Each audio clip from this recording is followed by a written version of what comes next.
My name is Emma. I am 20 years old, but I feel much older after everything that happened to me. 2 years ago, my mother became very sick. We had no money for the doctor or medicine. My father worked hard every day, but it was not enough. Then Mr. Henry came to our house.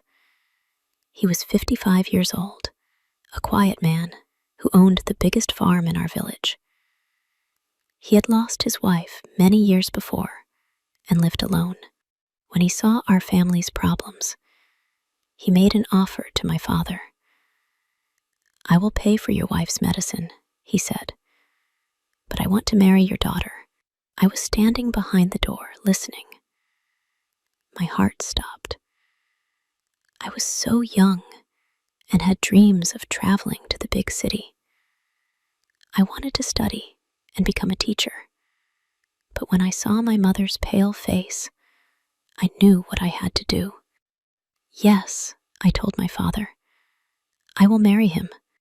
Mr. Henry was not ugly, but he was not handsome either. He was tall and thin, with brown eyes and gray hair. His hands were strong from working on the farm. He spoke very little and always seemed sad. Our wedding was small. Only our families came. I wore my mother's old white dress. Mr. Henry gave me a simple gold ring. When we said our promises, his voice was so quiet, I could barely hear him. After the wedding, I moved to his farm. It was a big place with many animals and green fields. The house was old but clean. Everything was so quiet there. We ate dinner together every evening, but we hardly talked. Mr. Henry worked from morning until night. I cooked, cleaned, and took care of the chickens. Sometimes I would watch him from the kitchen window. He worked alone and never seemed tired. Weeks passed. I missed my family and my old life. But slowly, I began to notice small things about my husband. He always left fresh flowers on the kitchen table. He fixed my broken chair without saying anything. When it rained, he brought me warm tea. One evening, I found him reading in the living room. There were many books on the shelf. "Do you like books?" I asked. He looked surprised. "Yes," he said. "Do you?" "Very much," I answered. From that day, we began to talk about the stories we read. He had traveled to many places when he was young. He told me about different countries and people.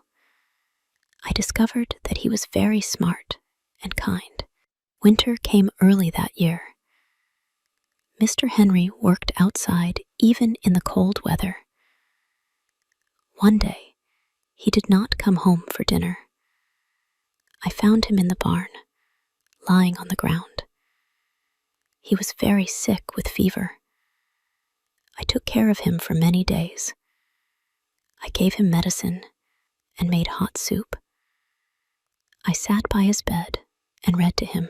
During those long nights, I realized something important.